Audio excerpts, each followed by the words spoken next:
স্বামীর কলার ধরে স্ত্রী বলে উঠলেন, যদি পুরুষ হও তাহলে আমাকে তালাক দিয়ে দাও। তোমার মতো মানুষের সাথে আর সংসার করতে চাই না। স্বামী অনেকক্ষণ চুপ থাকার পর বললেন, আচ্ছা ঠিক আছে, তাহলে কাগজ কলম নিয়ে আসো, লিখে দিচ্ছি। স্বামী স্ত্রীর হাতে কাগজটি দিয়ে বলল, এই যে লিখে দিলাম, এখন এটা নিয়ে সোজা বাপের বাড়ি চলে যাও। ব্যাগ গুছিয়ে সন্তানকে কোলে নিয়ে বউ বাপের বাড়ি চলে গেল। 10 দিন পার হলো। স্বামীর মোবাইলে মেসেজ ভরে উঠতে লাগলো। স্বামী নিরুত্তর।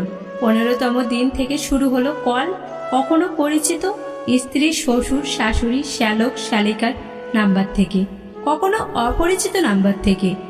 স্বামী কোনো ফোনই রিসিভ করে না। শেষমেশ 20 দিনের মাথায় স্বামী ফোন ধরল। স্ত্রী হাউমাউ করে কাঁদছে, ওগো লক্ষ্মী সোনা, আল্লাহর দোয়ায়। আরো কত কি বলছে। স্বামী সব শুনে বলল, কি বলতে চাও সরাসরি বলো, এত ন্যাকামি শুনতে চাই না। স্ত্রী, ওগো আমি তো বুঝতে পারিনি, তুমি ছাড়া আমার কে আছে? তোমাকে ছাড়া আমি কিভাবে বাঁচবো বলো?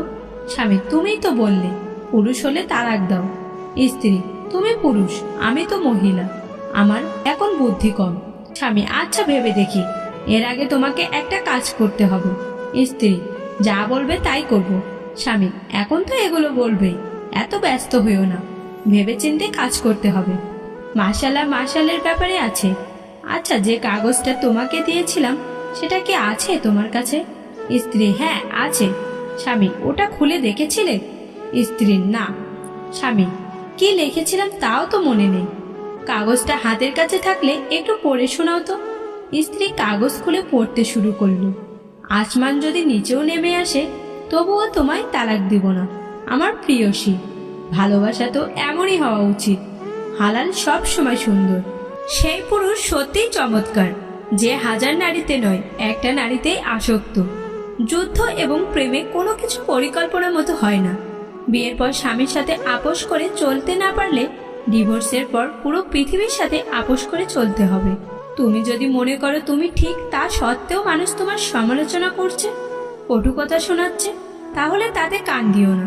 শুধু মনে রেখো, যে কোনো খেলায় শুধু দর্শকরাই চেঁচামেচি করে, খেলোয়াড়রা নয়। তাই খেলোয়াড় হয়ে ওঠো। পৃথিবীতে কেউ কেউ এত ভাগ্যবান যে মানুষকে অনেক কষ্ট দিয়েও নিজেই ভালোবাসা পায়, আর কেউ কেউ এত হতভাগা যে অনেক বেশি ভালোবেসেও বিনিময়ে শুধু কষ্ট পায়। আজ না হয় কাল, বেঁচে থাকতে হলে আপনাকে কোনো এক সময় কাউকে না কাউকে বিশ্বাস করতে হবে। কারো প্রতি আপনাকে আবার দুর্বল হতে হবে, কাউকে না কাউকে ভালোবাসতে হবে। সাবধান, স্ত্রীকে 3টি কথা বলবেন না। 1, তার অতীত নিয়ে খোটা। 2, আপনার দুর্বলতার কথা। 3, আপনার ইনকামের কথা।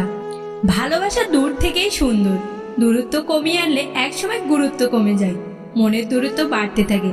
1 যুগ সংসার করার পরেও অথবা অর্ধযুগের রিলেশনেও শেষ হতে দেখেছি। মানুষ আসলেই নতুনত্ব চায়।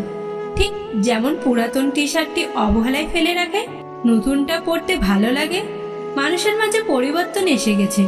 এখন মানবজাতি জগৎ সংসারের মায়াজালে আবদ্ধ হয়ে জীবন পার করে।